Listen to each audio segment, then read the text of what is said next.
Announcing the commencement of the first purge. I want you to change the world, and don't think that this is going to happen peacefully or you can do it alone. We need to kill the rich. You get out there, you use your weapons, and you rip Washington apart. You hunt down the billionaires, the bank bosses, the CEOs, the scumbags and the liars, the governors, the lobbyists, the senators, because they're all the same, and you hang them. Just remember all the good the purge does. Good afternoon, everyone. It is June 18th, 2018. As you can see, I don't know if you can see or not, but I have a clip that I want to share with you queued up, and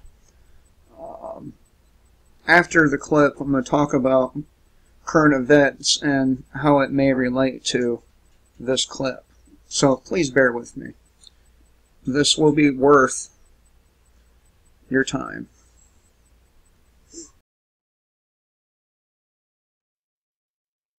Because believe it or not, it never did. Our rise to intelligence created a rush to judgment and a flawed and arrogant story of our history. This miseducation is more than just a crime against our intellect. It is also a crime against humanity. It is greater than any other crime on the earth, because within the frame and structure of our world are heartbreaking and desperate clues left for each and every one of us by those who died over 45,000 years ago. Horrifying clues left by those who saw their end coming and yet also knew that there would be new human beings coming to this earth after them. They left these magnificent intellectual paintings for the innocent and unknowing humans who would follow after them. They made each of these back-breaking and heart-rendering paintings for only one purpose. They made them for us. You think you know this story, and you're sure you have heard it all before. A story of cavemen and cavewomen writing on the walls of an ancient cave. An unsophisticated portrait of their daily life, and a life that is not very interesting at all. And yet, it is history. Prehistoric history. However, I caution you, because all that you know of history no longer exists, because that history never was. There is a holy and unnerving prehistoric story being told for the first time to each and every one of us. And this story was written in blood by those who came before us. It is they who were here and who survived just long enough to see what happens to all of us at the end of the world. They knew that they who came to end the earth would afterward cleanse it of every record of mankind, leaving no trace of anything that survived or anything that was human. These who survived ran into caves and took refuge there for as long as they could, and what they did after was the greatest and most beautiful thing any human being has ever done for another. They began painting. They recreated anything and everything they could to warn us about what happens when the earth dies. They did this knowing that the earth would be scoured of any trace of mankind. But these brave survivors created a hidden SOS message that could hide in plain sight, an ingenious communication, and every new earth and every new human being would see. Today we call this creation a cave painting, and its name is consistently associated with savagery and ancient diminished capacity. We see these cave paintings of horses, cows, hunters, aliens, and strange symbols of all sorts as some kind of fantasy by the prehistoric simpleton. We see it as a caveman fantasy or a slice of life depicting hunting and predation as they knew it. Our view of these cave paintings indicates that their final messages have completely escaped all eyes undetected, both enemy and friendly. Sadly, this overlooked, precious work of love and loss of life was made to be seen and deciphered by the next human beings who would come to this earth. They were made for us. These cave paintings that are found all over the world range in age from 3,000 documentary, if you want to call it that. Now, I don't necessarily agree with the alien end, but it does show that in the paintings. So, and there's lots and lots of evidence, visual evidence, you know, things you could see with your own eyes that would suggest that these things have been around for a very long time. But there's shitloads of stuff going on, and the reason why I played this clip is because the people before us frantically tried to warn humanity, the people that came after them, of what was going to happen to them. Just as many of us on YouTube have been frantically trying to warn you about things to come. Now, what would I tell people of the future? What would I tell them? I've thought about this, and that's a real hard question, but I think I have an idea.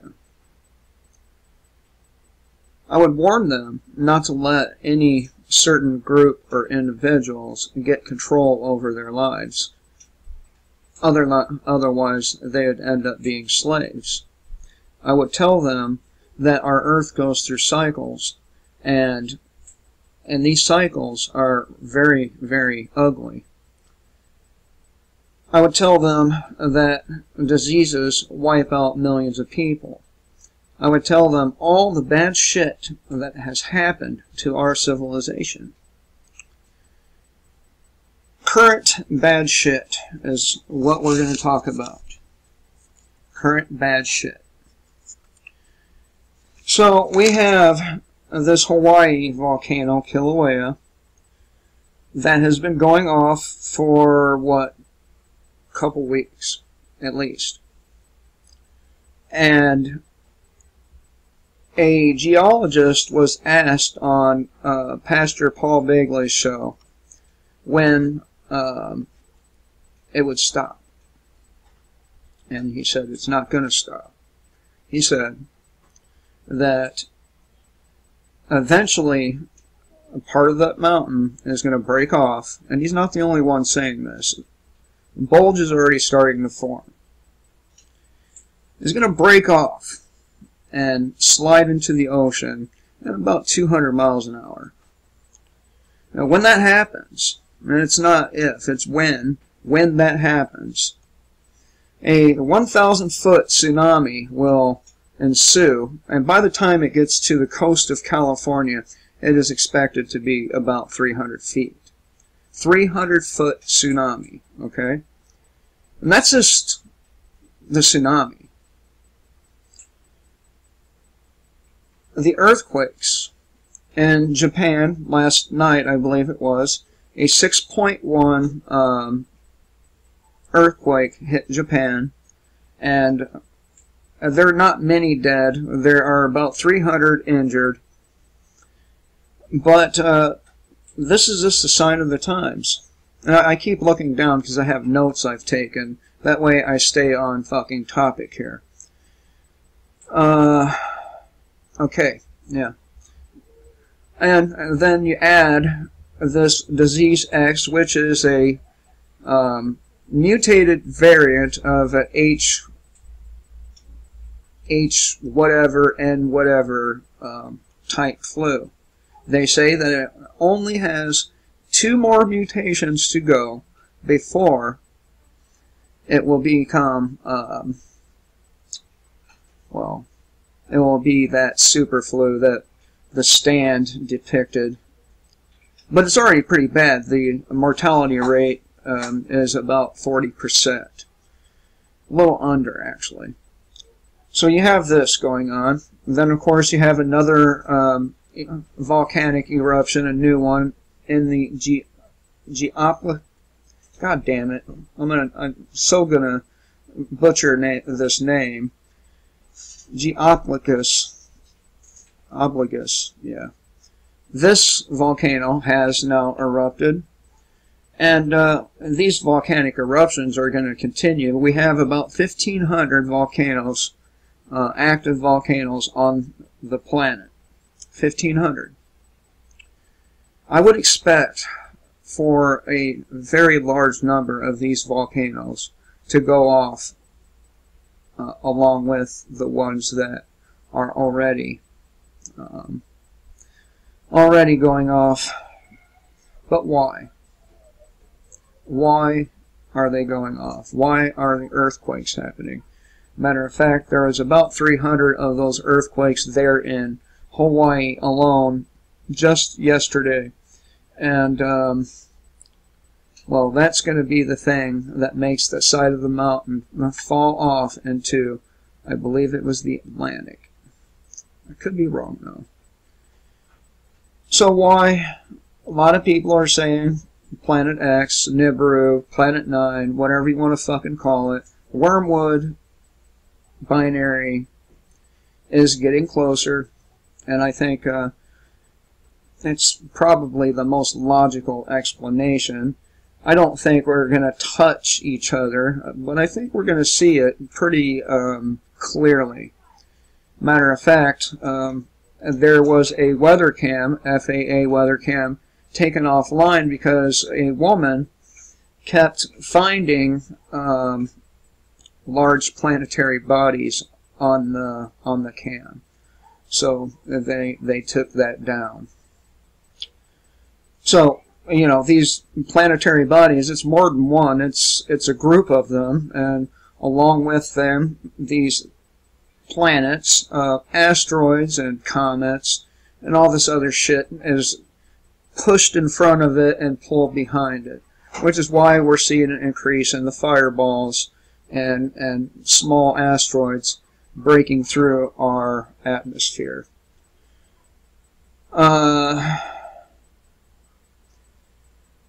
Now, what's this one? Oh, yeah. And of course, we have a extinction level event already going on, and this is backed by Dr. Kaku. Now, I'm sure you all know who he is. He has recently come out and said, you know, Fukushima is an extinction level event. Already in Japan, the people are getting brain damage. What's that? Leukemia, and sea lions, sharks, whales, all the sea life is dying off, which of course pretty soon it's going to begin to affect our habitat. And without habitat you can't live. What are you going to live on? There's no plants, there's no microorganisms to stimulate the soil. The rains are going to be toxic from the volcanic eruptions. So,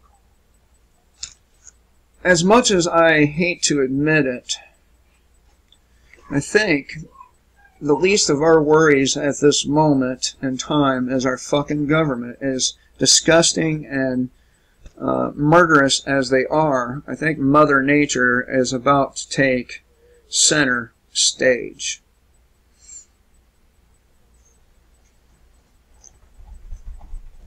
I recommend you see this series of documentaries because a lot of it is very plausible and very, very well done documentaries. The clip even gets even better. I really, really suggest you check that out because these cave paintings are fucking incredible.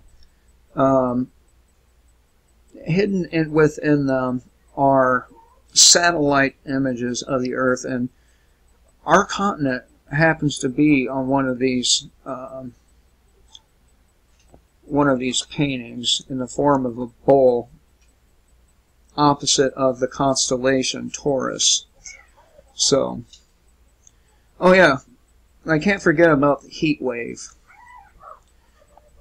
There's a heat wave going on, and of course this is going to have dramatic effect on our crops, and as you know already, we've taken record losses in crop production this year.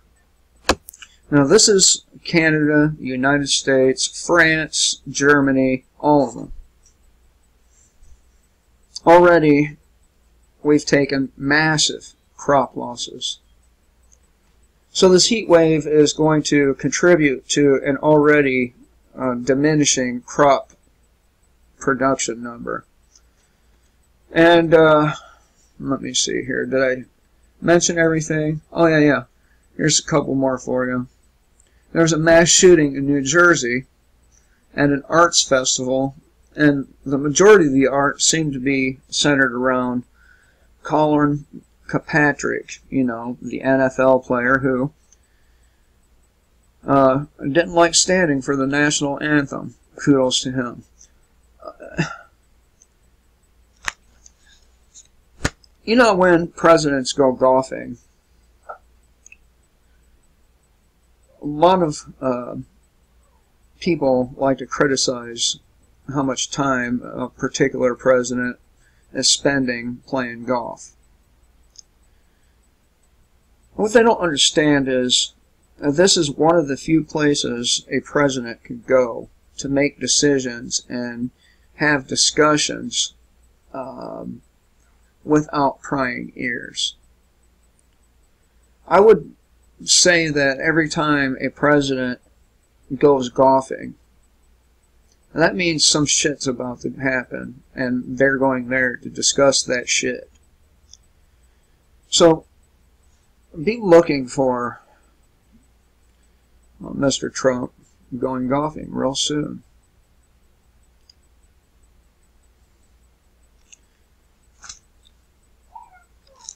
I thought I would share these things with you because I've been looking into them for about a month now. I haven't really talked a whole lot about them except for the Fukushima thing. I've talked about that at nauseum.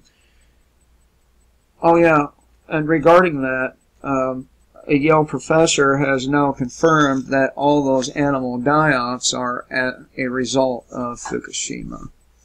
Now, as I said in many videos before, it's only a matter of time before that radiation concentrates. It's not going anywhere. It's just being moved around through the winds and the ocean currents and this kind of thing. But pretty soon, after a while, there will be so much radiation in the air that there just won't be any habitat left. Everyone will have to live in caves or a similar kind of setup with, you know, growing lights. You probably would want a cave that has a water system that runs through it. So, how long though? How long will it take for Fukushima to do the job? That's a damn good question. But I don't think that is our immediate worry. I think our immediate worry are these volcanoes, and in particular, Yellowstone. If these scientists are right, they predicted a year of volcanic activity, record-breaking volcanic activity. And by the way, it's because the Earth slowed down is why they predicted this. Why did the Earth slow down? Could it be something's pulling on our gravity? I think it's likely that's exactly what it is. So, now, get your shit together, because it's going to be a hell of a ride. I hope you all have a great day. Kill the state and live free.